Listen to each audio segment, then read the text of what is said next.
तुमच्या जाहिरातीसाठी एक संधी मोठ्या प्रेक्षकांपर्यंत पोहोचवा. व्यवसाय असो किंवा इव्हेंट, विकासनामासोबत जाहिरात करा. स्क्रीनवरील नंबरवर आजच संपर्क करा. विकासनामा, तुमचा आवाज, तुमची जाहिरात. तसंच विकासनामाला सबस्क्राईब करा आणि अपडेटेड रहा. नवी मुंबई महानगरपालिकेच्या स्थायी समितीची बैठक संपन्न. शहराच्या विकासासाठी कोट्यावधींच्या कामांना मंजुरी. नवी मुंबई महानगरपालिकेच्या स्थायी समितीची महत्त्वपूर्ण बैठक नुकतीच पार पडली. या बैठकीत नवी मुंबई शहराच्या विकासाच्या दृष्टीनं अनेक महत्त्वाचे आणि मोठे निर्णय घेण्यात आले. या बैठकीत प्रामुख्यानं शहरातील विविध नागरी कामांच्या संदर्भातील प्रस्तावांवर सविस्तर चर्चा करण्यात आली. यामध्ये जवळपास 15 ते 20 कोटी रुपयांच्या विकास कामांना मंजुरी देण्यात आली आहे. या मंजूर कामांमध्ये प्रामुख्यानं शहरातील गार्डन, फुटपाथ आणि नागरिकांच्या दैनंदिन समस्यांशी संबंधित इतर महत्त्वाच्या कामांचा समावेश आहे. तसंच शहरातील स्मशानभूमींच्या विकासासंदर्भातील 3 ते 4 प्रस्तावही या बैठकीत मांडण्यात आले आहेत. बैठकीत काही प्रशासकीय त्रुटींमुळे आलेले प्रस्ताव आणि सदस्यांच्या सूचनेनुसार काही विषयांना तात्पुरती स्थगिती देण्यात आली असून त्यांची पूर्ण माहिती घेऊन पुढील आठवड्यात त्यावर निर्णय घेतला जाईल. निवडणूक झाल्यानंतर सर्व लोकप्रतिनिधी आपापल्या प्रभागातील समस्या मांडत आहेत. नवी मुंबई महानगरपालिकेच्या माध्यमातून शहरातील प्रत्येक नागरिकाला चांगल्या सुखसुविधा आणि न्याय मिळावा यासाठी सर्वसमावेशक काम केलं जात आहे, अशी माहिती स्थायी समितीच्या अशोक पाटील यांनी दिली. आज स्थायी समितीची सभा पार पडली. या ठिकाणी नवी मुंबई शहरामधल्या विविध काही महत्त्वपूर्ण निर्णय असे घेण्यात आले. यामध्ये काही सेवानिवृत्ती संदर्भामध्ये पदसंख्या भरण्यासंदर्भामध्ये विषय चर्चेत आला. त्याच्याबरोबर काही ठिकाणी शहरामधल्या अनेक विविध नागरिक कामांच्या संदर्भामध्ये मंजुरी देण्यात आली. आणि आपल्याला माहित आहे की जशी या ठिकाणी सर्व कमिटी म्हणजे महापालिका म्हणजे ज्या पद्धतीनं इलेक्शन झाल्यानंतर सर्व लोकप्रतिनिधी या ठिकाणी शहरामध्ये प्रत्येकाने आपापल्या वार्डमधल्या समस्या या ठिकाणी सांगतात की मग ते गार्डन असो, फुटपाथ असो किंवा अन्य सर्व ज्या लोकांच्या समस्येच्या संदर्भामध्ये असणाऱ्या सर्व वार्डमधल्या कामाच्या संदर्भामध्ये आज चांगल्या पद्धतीनं आज चर्चा झाली. त्याचबरोबर विषयाला मंजुरी देखील देण्यात आली. त्यामुळं शहरामधल्या सर्व नागरिकांना चांगल्या पद्धतीनं नवी मुंबई महानगरपालिकेच्या वतीने सुखसुविधा देण्याचं काम या सर्व सदस्यांच्या माध्यमातून होणार आहे, असं या ठिकाणी मी आपल्याला सांगितलं. किती कोटींची कामं मंजूर झालेली आहेत? आज एक 15-20 कोटीची कामं आजच्या या सभेमध्ये मंजुरी झालेली आहे.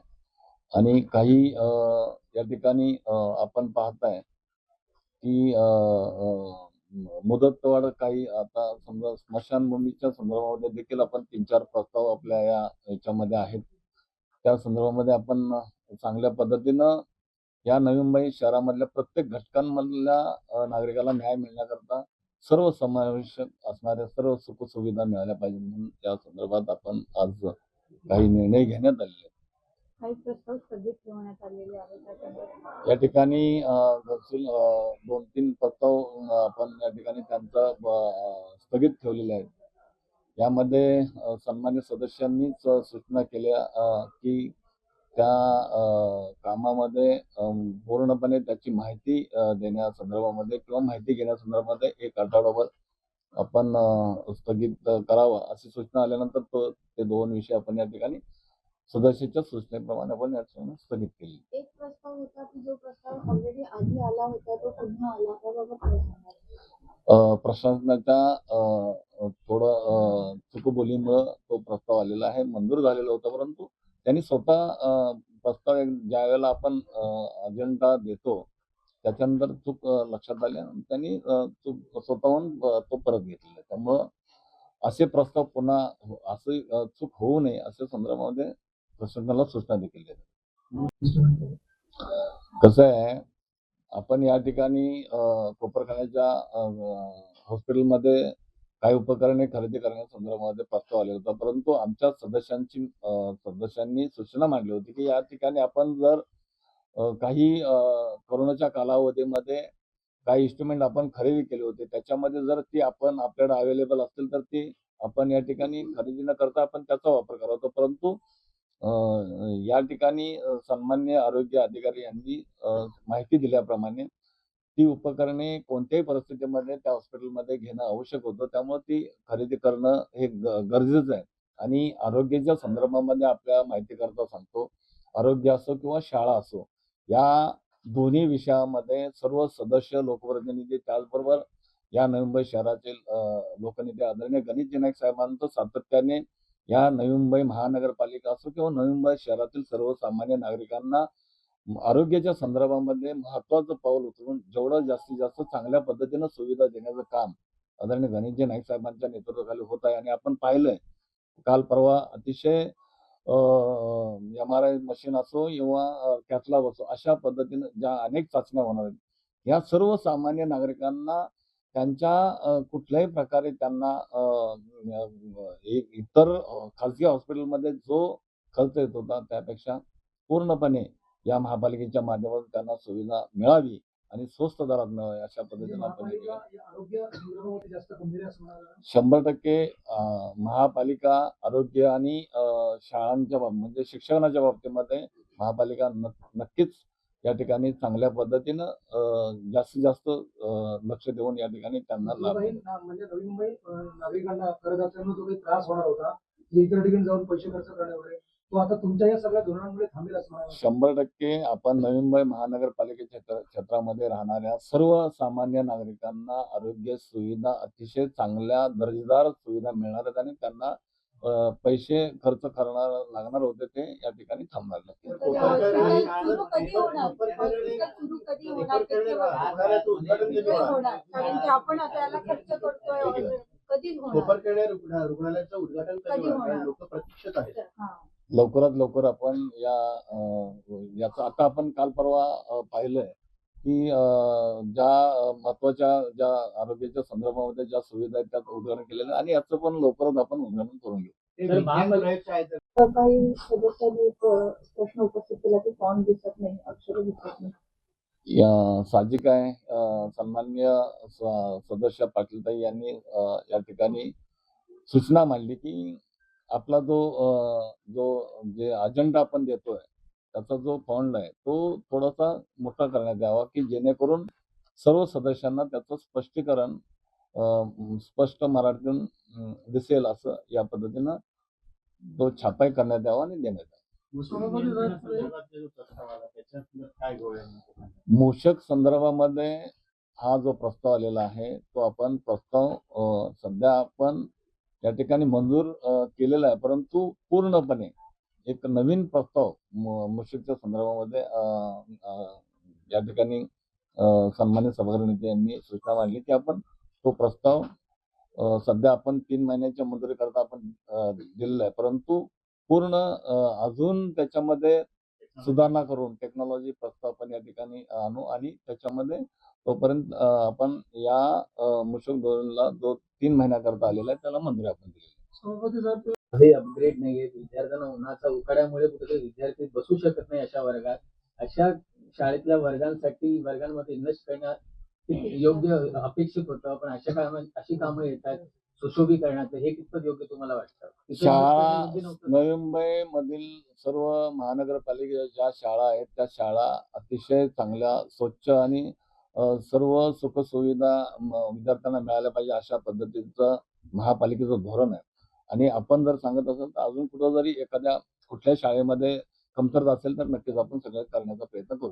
ठराव क्रमांक 17 एकदम 16.5% कमी दराने एकदम तो प्रस्ताव आलेला आहे. तर काय गॅरंटी आहे की ठेकेदार कामाची गुणवत्ता देखील ठेवेल? आपण याकरता तो जो विषय आहे तो या ठिकाणी ज्या सदस्यांनी त्यांच्या भावना व्यक्त केल्या, नक्कीच महापालिकेचं काम आहे ते क्वालिटीचं काम झालं पाहिजे, चांगल्या पद्धतीने दर्जेदार काम झालं पाहिजे आणि ते करून घेण्यामध्ये नक्कीच लोकप्रतिनिधी सतर्क राहतील आणि महापालिकेची ती जबाबदारी आहे. त्यामुळं काम दर्जेदार होईल याच्यामध्ये काही शंका नाही. धन्यवाद. सर, आता तुम्ही विज्ञान प्रयोगशाळा स्थापन करणार आहात, पण ते यापूर्वी नव्हत्या का त्या शाळांमध्ये? आणि ते विज्ञान प्रयोगशाळामध्ये नेमकं काय असणार ते? या विज्ञान शाळा म्हणजे आपण पाहताय की आता या सध्याच्या कलियुगामध्ये इतर शाळांमध्ये ज्या पद्धतीने शिक्षण दिलं जातं आणि त्या विद्यार्थ्यांना विज्ञान प्रयोगशाळेच्या माध्यमातून जी भर पडली जाते आणि आताच्या या कलियुगामध्ये त्या पद्धतीने सुद्धा महानगरपालिकेच्या माध्यमातून प्रयोगशाळेच्या माध्यमातून त्या विद्यार्थ्यांना वेगवेगळ्या अजून अत्याधुनिक शिक्षणाचं ज्ञान मिळावं या संदर्भामध्ये आपण या शाळेचं स्वरूप कसं असणार? आणि आता आपण शाळा सुरू झाल्या आणि आपण हा प्रस्ताव आणला. कसं आहे, आपण या आता शाळा चालू झाल्या आपण एक डिजिटल पद्धती म्हणजे त्यांना प्रयोगशाळेच्या सर्व जे आपले विद्यार्थी आहेत त्यांना त्यांच्या शिक्षणामध्ये डिजिटल पद्धतीनं त्यांना प्रयोगशाळेच्या माध्यमातून वेगवेगळ्या पद्धतीने वेगवेगळ्या यंत्रणेच्या माध्यमातून कशा पद्धतीने प्रयोगशाळेच्या माध्यमातून शिक्षण दिलं जातं त्या सर्व गोष्टीचं त्यांना ज्ञान द्यावं.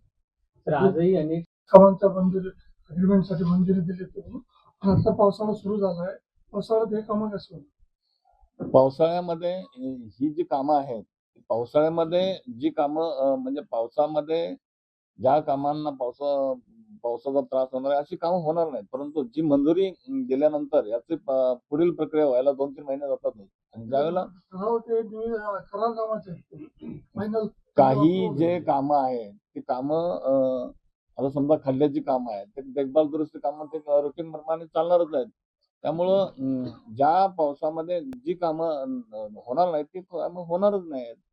त्यामुळे ज्या आवश्यकता आहेत त्या कामामध्ये आज आपण या ठिकाणी मंजुरी दिली. उपकरणाच्या रुग्णालयामध्ये इन्स्ट्रुमेंट खरेदी जातो. आज यहाँ पे हुआ है उसने बहुत सारे ऐसा नवी मुंबई शहर के लिए विविध काम के लिए मंजूरी दिया है।